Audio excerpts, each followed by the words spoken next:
Non, on s'en fout que je dise ça, c'est de la merde. Attends, je vais recommencer peut-être. Voilà, peut-être je vais garder, on va voir. La monteuse va nous faire un super truc, tu vois.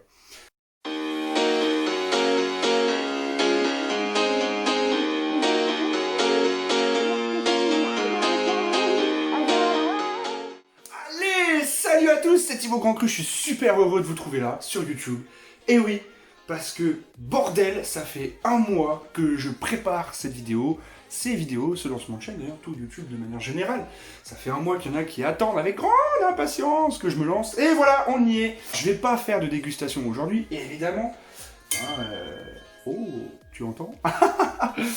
On va pas faire de dégustation aujourd'hui parce que, bon voilà, je voulais quand même faire une petite vidéo pour lancer un petit peu, expliquer les choses, comment je vois la chose, comment je vais faire, ce qui se passe, tout ça. Voilà. Donc, tu l'as compris, cette vidéo va parler pinard, ça va parler qui, ça va parler vin rouge.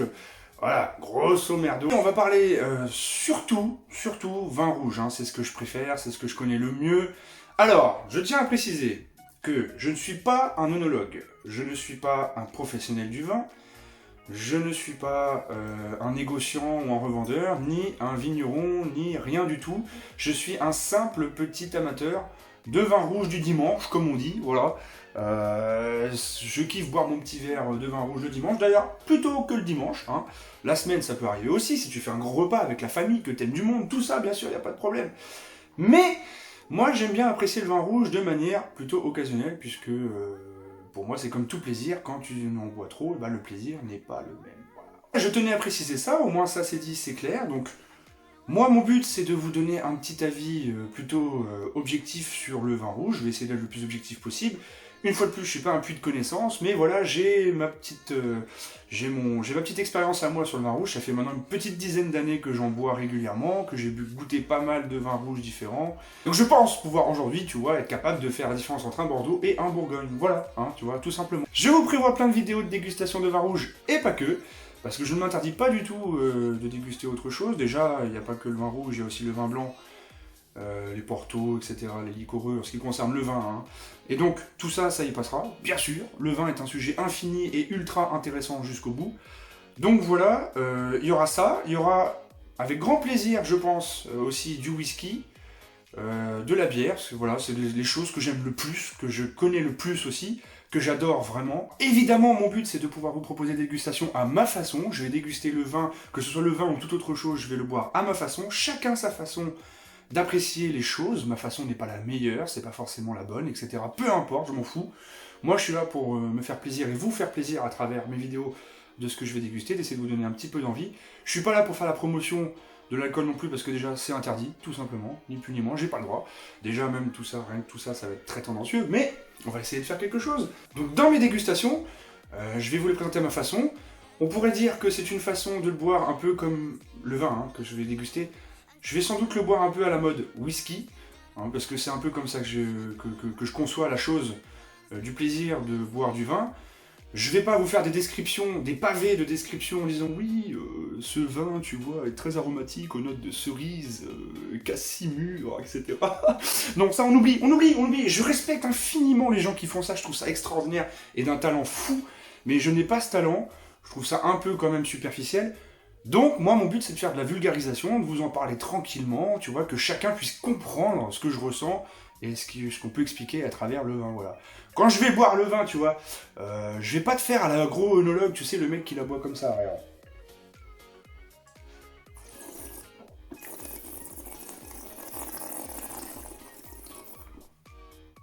Ou alors encore même les...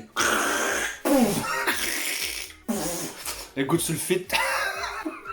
Non, ça, je vais pas cracher, je vais pas faire les bruits chelous, c'est pas mon truc non plus, c'est pas du tout mon délire. Encore une fois, je respecte les gens qui le font, mais c'est pas mon truc. Moi, tu vois, je vais le boire tranquille, je vais avoir des surprises, je vais faire, tu vois, ça va être rigolo. Donc voilà ce que je pouvais vous dire, je suis super heureux de vous retrouver encore une fois, hein. C'est génial, on va passer des bons moments, ça c'est sûr.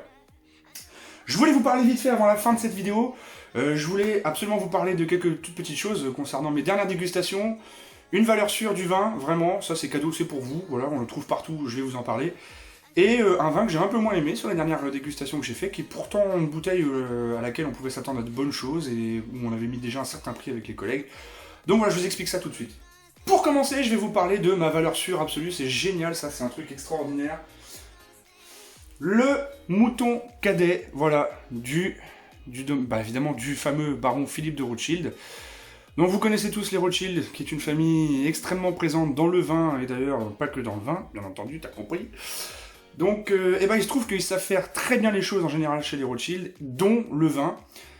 On parlera plus tard des grands vins de Rothschild, bien entendu. Je vous ai déjà prévu une petite dégustation de derrière les fagots d'une des réussites de Rothschild. Bref, valeur sûre, si vous cherchez, vous allez au magasin, tout ça, vous savez pas quoi prendre comme bouteille, vous galérez, personne connaît, vas-y, on prend quoi, je sais pas, ça, si... Stop, stop, stop, stop, stop, stop. Arrête tout, arrête tout.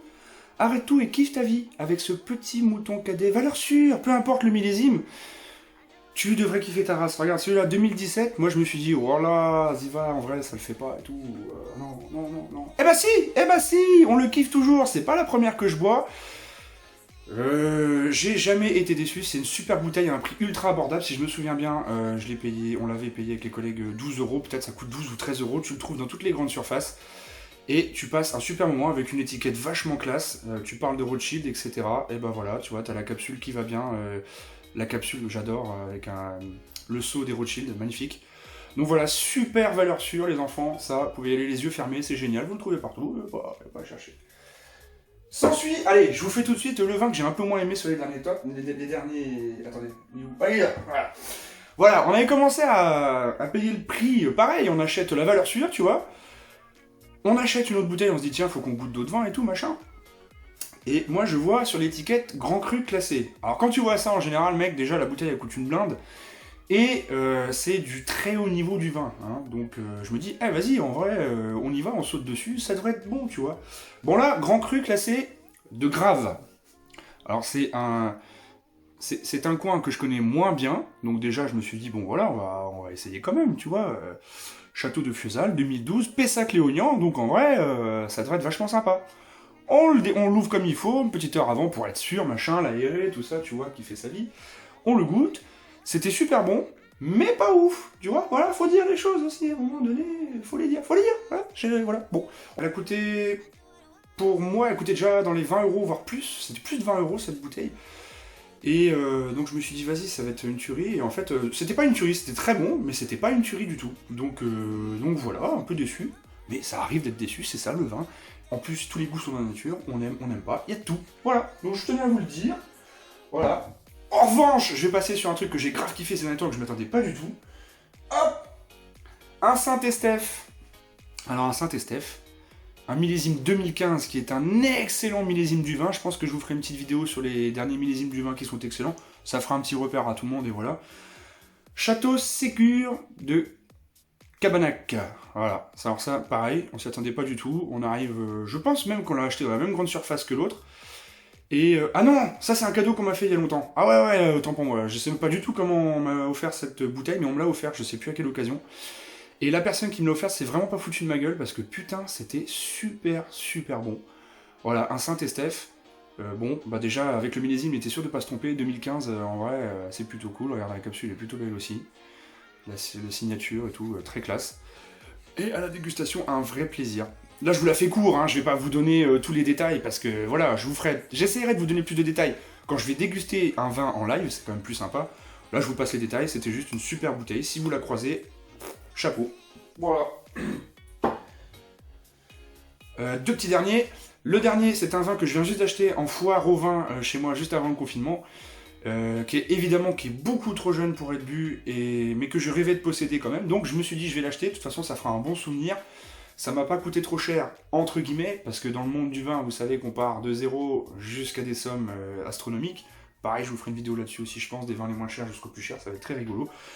Donc je me suis acheté un super château, que je vous montre tout de suite. Regardez-moi cette bouteille magnifique. Alors, est-ce qu'on va avoir le droit à la mise au point? Ouais, Château Kirwan, voilà. Domaine Margaux. Millésime, donc du coup 2018. Donc forcément beaucoup trop jeune, puisque c'est un grand cru classé. Donc attendez, je vais vous mettre la capsule qui est magnifique. Je sais pas si vous voyez un petit peu les reflets, c'est super beau. Voilà, enfin, c'est sublime. C'est une bouteille magnifique, elle m'a coûté 43 € en foire au vin. Elle en vaut à peu près 45, 48 grand max. C'est un 3e grand cru classé de Bordeaux. Donc autant vous dire que le niveau, il est là. Voilà, clairement, il est là. Et ça devrait être une putain de bouteille à boire. Le millésime 2018, d'ailleurs je me suis pas renseigné, il faut que je me renseigne. Il est correct, si il est correct, je crois, c'est un millésime très correct, voire bon. Si, il est bon, ouais c'est ça me rappelle. J'avais cherché quand même. Il est bon. C'est un très bon millésime, donc du coup, je vais grave la kiffer, mais tu vois, un grand cru classé comme ça, c'est ce qu'on appelle des vins de garde. Il faut donc le garder minimum pour bien le kiffer sa race, 10 ans, tu vois. Donc là, 2018, tu comptes 2028, voilà. Je suis pas prêt de l'avoir. Mais c'est une super belle bouteille, c'est un bon investissement, voilà. On essaye. Et voilà, pour finir cette vidéo, je vous dévoile en exclusivité le vin que je vais vous déguster dans ma toute première vidéo de dégustation, qui arrivera, je l'espère, très rapidement pour que tout le monde kiffe. Je vous dévoile en exclusivité le Château Pavie. Château Pavie 1983, voilà, premier grand cru classé de Saint-Émilion. Si mes souvenirs sont bons, que je vous dis pas de conneries, c'est une bouteille à environ 150 €. Je vous ferai la vraie vidéo, tout bien détaillé, vous inquiétez pas, avec le vrai prix, parce que là je m'en rappelle plus, je vous dis ça à l'arrache comme ça, pour se faire plaisir. C'est à peu près ça, hein, dans ma mémoire. Donc millésime 1983, il est vachement vieux. J'ai une chance sur 2 qu'il soit plus buvable. Normalement, sur ce genre de château, il y a un très grand savoir-faire. Donc normalement, il est très buvable. Ça se joue avec la conservation aussi, mais normalement, il a été bien conservé. L'étiquette est vachement abîmée, ce qui m'a permis de m'offrir cette bouteille, bien évidemment, à un moindre prix par rapport à sa vraie valeur et par rapport à sa cote actuelle. Voilà, regardez, je sais pas si vous verrez la capsule siglée Château Pavie, ça c'est magnifique, j'adore moi les capsules des grands châteaux, il y a déjà, c'est frappé le nom dessus et tout, c'est magnifique. Donc j'ai super hâte de déguster ça avec vous. Voilà, ça sera mon premier grand château que je vais boire avec vous. J'en ai plein d'autres derrière. Je vais commencer par généralement des premiers grands crus classés, c'est ça que j'ai acheté en premier. Si vous voulez voir en exclusivité, rejoignez-moi sur mon Insta, vous verrez, je poste tout, j'adore, je me fais un kiff, à chaque fois je m'achète une bouteille, je fais une super photo et je fais « vas-y, je viens de l'acheter ». Donc voilà, juste pour finir, j'avais prévu de déguster ces bouteilles avec vous, donc un verre avec vous en direct, de vous donner mes réactions, etc. Et de finir les bouteilles avec mes amis et ma famille le soir même ou le lendemain, pour pouvoir vraiment apprécier cette bouteille, évidemment, si elle est buvable. Malheureusement, le confinement est tombé entre-temps, donc je sais pas trop comment je vais faire. Je pense que j'ai envie de tourner des vidéos quand même pour vous, pour moi, qu'on tourne ensemble, qu'on passe un bon moment, donc je pense que je vais essayer de m'adapter, et puis je vais trouver une solution, mais dans tous les cas, les vidéos vont suivre, vous inquiétez pas, on va s'amuser, on va prendre du kiff. Bisous! I'm gonna sing and I'm gonna sing until the world